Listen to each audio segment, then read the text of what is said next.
Oh, Lois, okay. Yeah. Connect.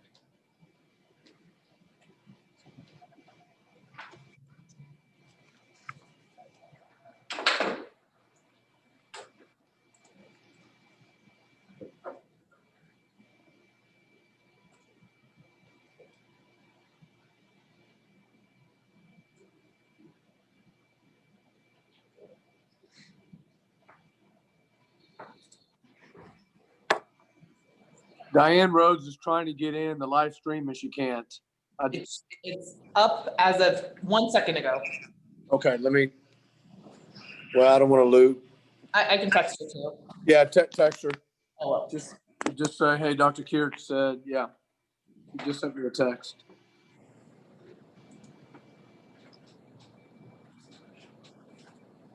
Thank you, Casey. Yep.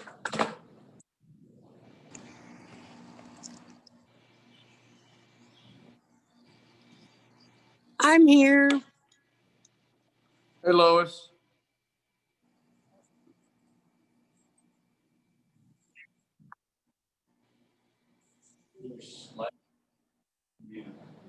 That the live stream part of it.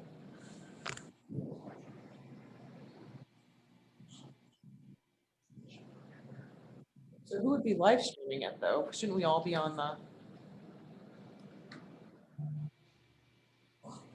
Whoa. We had faith. All right, she says that she's using the link from TSBDE and it's not working yet.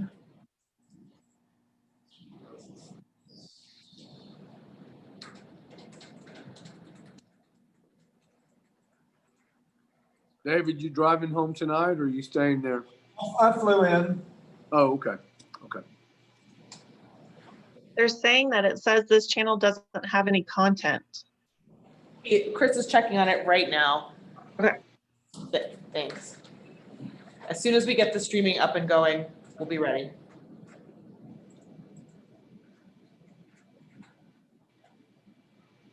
Lois, have you heard from Dr. Melcher? No, I have not. Have you, Lori? I have not either. No. Website to get there? No, I just went to YouTube. Will you go through the Well, it's website on to get It's there? on the link that's on our website. It goes to our channel and then from there it should show. Will you just try to, yeah. That's what he did. It's on there.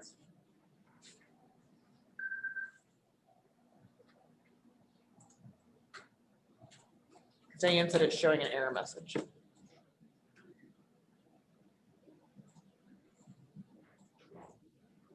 It says it's live right now. Click on it. And it's going. Pulled up on my computer really easy. Okay, good. Yeah, All right. It came up on mine. Okay. Excellent. Let me just get confirmation. Who, Dr. Henderson, is that you? You said it came up on your Yeah, computer? so you go to the meetings web deal and then it talks about how to, and you link, and then it says live stream, you click it and it just pops up. Yeah, Okay. I'm getting texted that it's working. Okay, excellent. Okay, then we're ready to get started then. Great. Okay. The August 24th, 2020 board meeting of the Texas State Board of Dental Examiners will come to order. I have 5 p.m.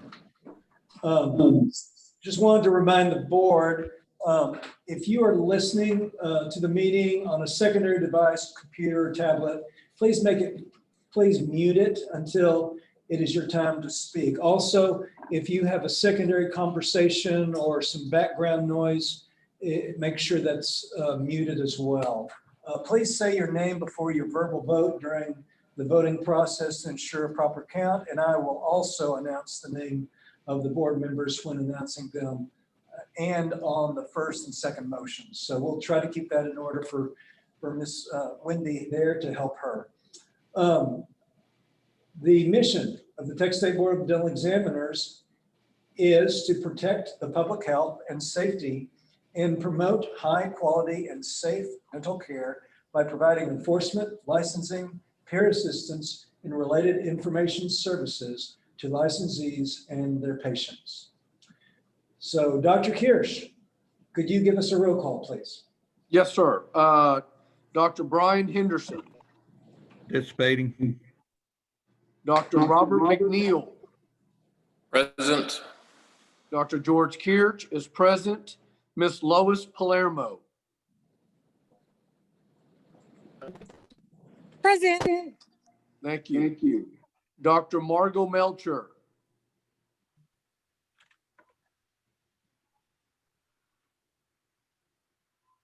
Dr. Linda Burke, Present. Dr. David Yu, Present.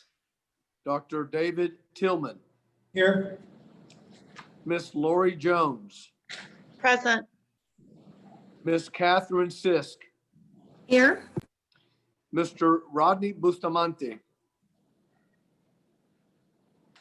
All right, Dr. Tillman, we have a quorum. Thank you, sir.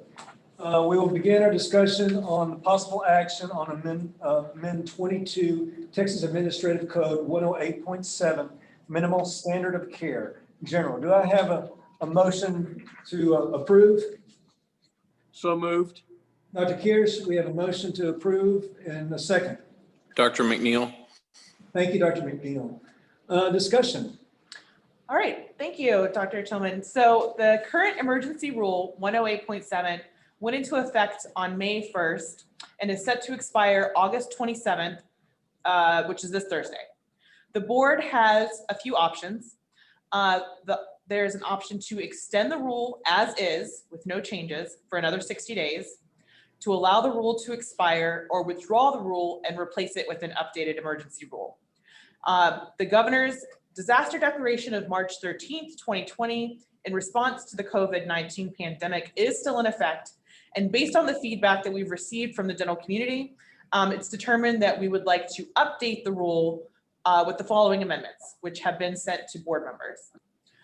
The first amendment was to remove 108.7 16B5. That portion of the rule states that dental health care practitioners shall complete the full treatment of one patient before leaving the treatment area and on to another. The second portion of the rule, which we would like to remove, is 108.7 16B6, which states that a dental healthcare practitioner shall only use hand instruments and low-speed polishing tools for hygiene services. We also have an amendment to 108.7 16D2, which currently reads that dental health practitioners should change from scrubs and PPE to personal clothing before returning home. We've amended that statement to say should remove PPE before returning home. The rationale being that if you're utilizing your PPE appropriately, there should be no need to remove your scrubs to change before you return home. Excellent. So based on how the rules are filed with the register, this would be considered a new emergency rule, which would remain in effect for 120 days unless otherwise modified or withdrawn by the board, or if the governor's disaster declaration was lifted. Should it go into effect tomorrow, it will be good until December 23rd. So I leave it up to you, board, if you'd like to discuss. So we have a motion and a second to approve. I will consider this motion can either be separated or kept together, and I will also consider that the amendment is part of the motion. So it's one motion, and so board discussion. I'm Dr. in McNeil favor in the of queue. all three. I guess that's Dr. Kirsch. Do we have a place where we can participate? So board, on the bottom of the screen, there's a place for participants. If you click that, you can raise your hand. Down at the bottom of that list, there's an area that says raise hand. And if you would like to discuss this, go ahead and raise your hand. I will call on Dr. Kirsch first, but that will kind of keep things in order. George. Yes, sir. I'm sorry. I apologize. I didn't realize that. But I'm in favor of all three and keeping them together as one motion. Thank you.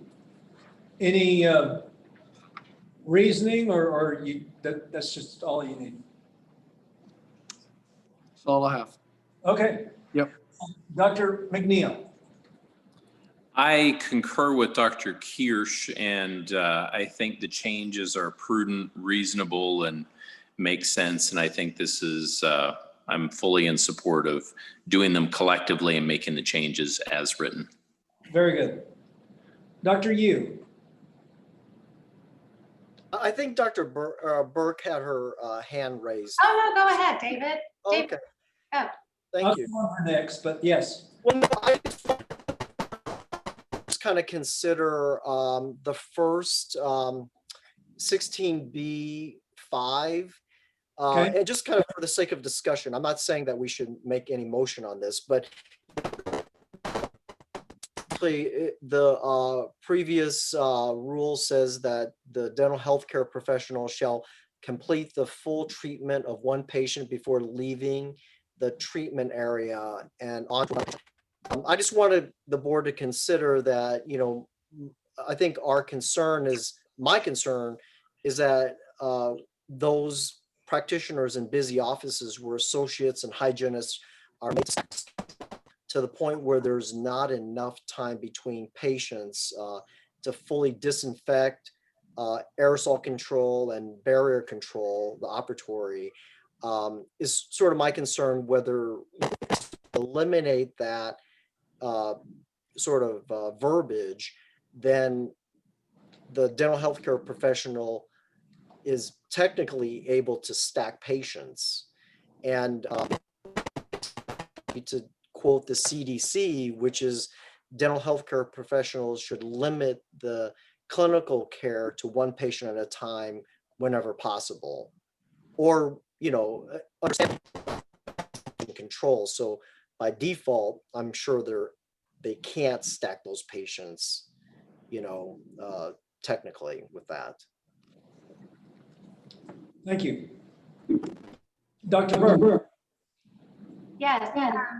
I also am in favor of all three, and my comment is on 16B6 on Cavitron usage. And this is just a comment. I'm asking for an amendment, but I basically just wanted to comment on the fact that I feel that our profession has done such an amazing job through this pandemic thus far in making sure that we have shown the public that we are a very clean, safe, and sterile, comfortable environment for our patients. And so I just don't want to see us in any form in that mindset right now. And my only concern, and I'm using this more as a reminder to everyone, is to stay careful, especially in situations where we might utilize Cavitron in an open-based setting, as opposed to an operatory. Because in an open-based setting, a lot of times, especially in a pediatric office, our patients come in with their legal guardian alone. And so we have to think about the potential exposure of these aerosols to not only our patient, but also their legal guardian.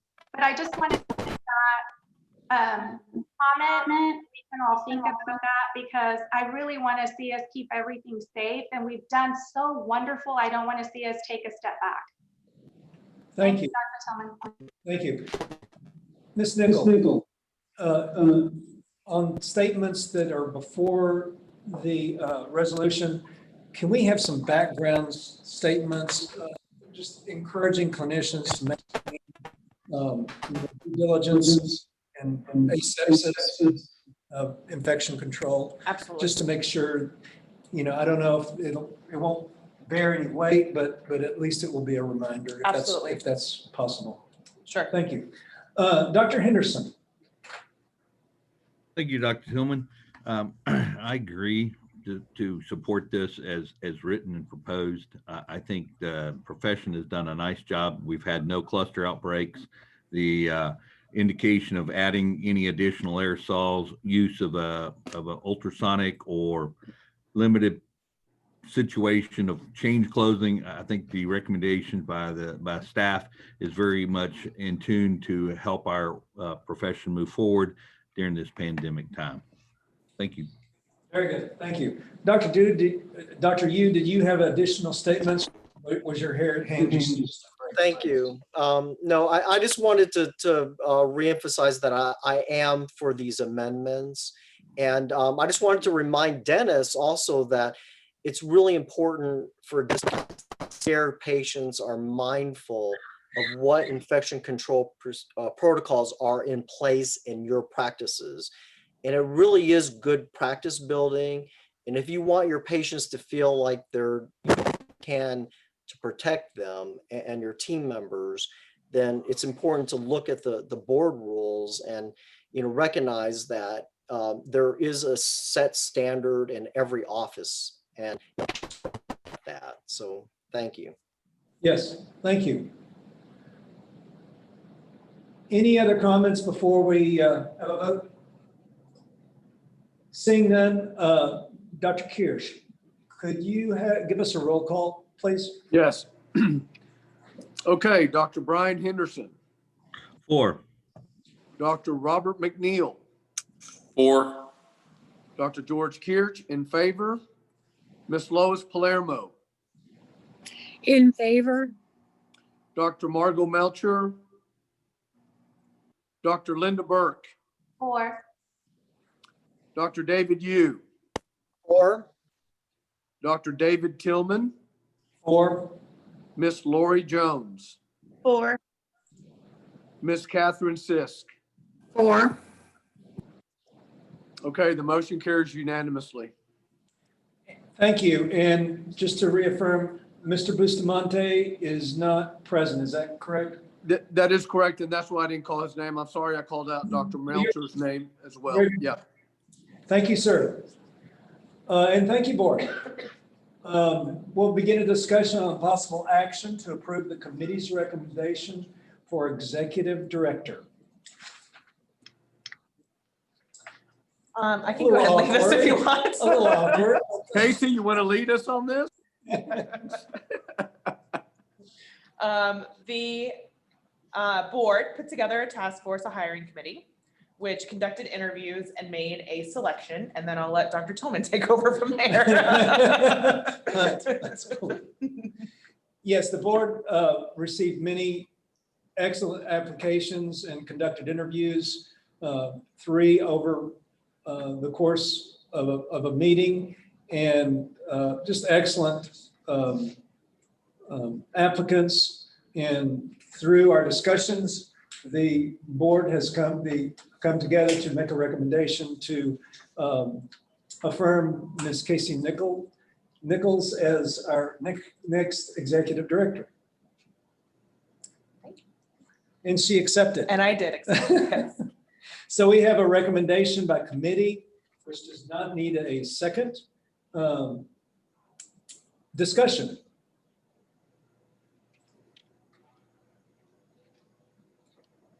They're in shock or? Casey, I think you're doing a great job so far.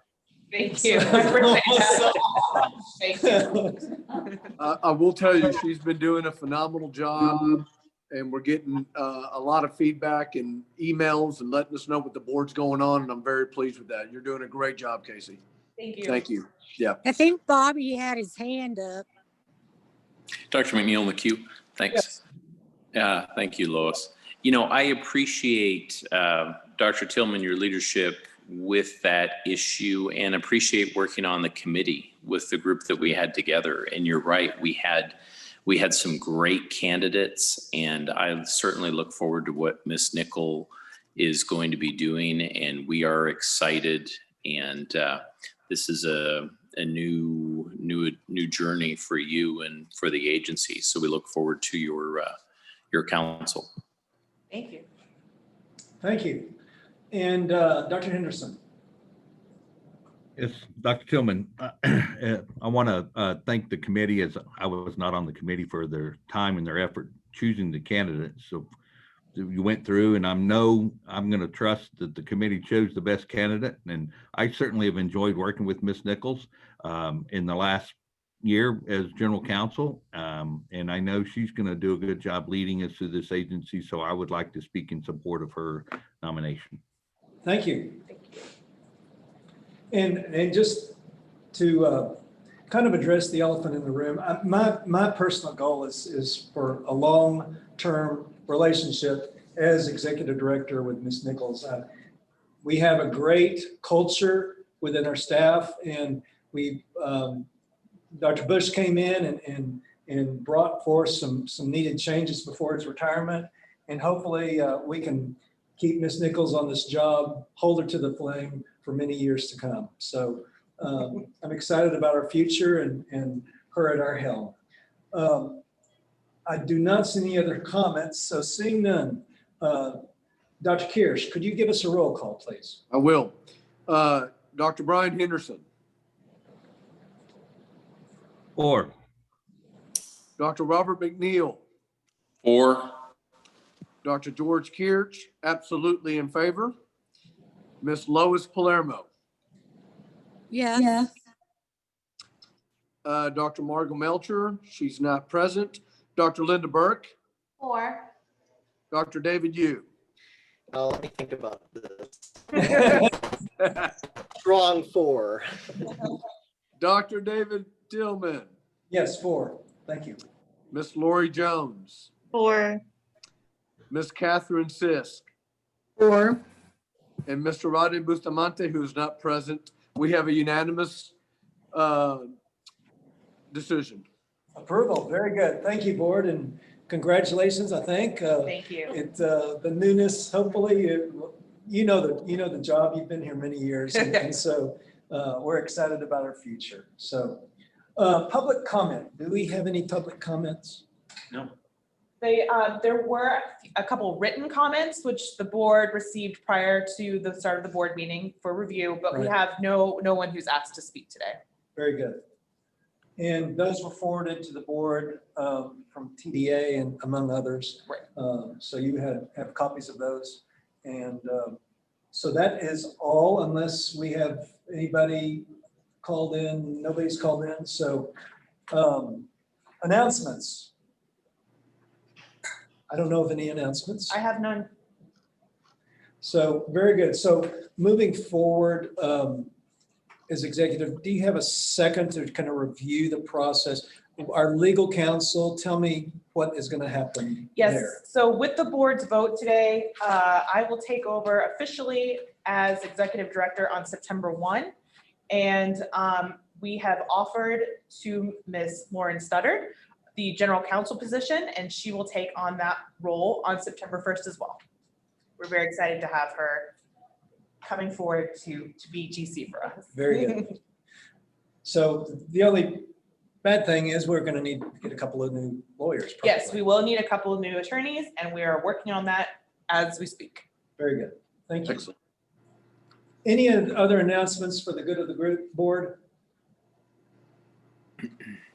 Seeing none, do I have a motion to adjourn? McNeil. Second, Missing anything? Dr. Henderson. Very good. All in favor by acclamation? Aye. Aye. Aye. Dr. McNeil Henderson seconded. So I will determine there's a unanimous vote. We are adjourned. I have 5:40 board. Good to see y'all. Stay safe out there, George, as the hurricane approaches, and hope to see y'all soon. Thank you, board. Lois too. And Lois is, Lori. yep, Ms. Jones and Dr. Melcher as well. So Dr. Melcher, yes. thank you, guys. Take care. Thank you, guys. Adjourned. Thank you. Congratulations, Casey and Lauren.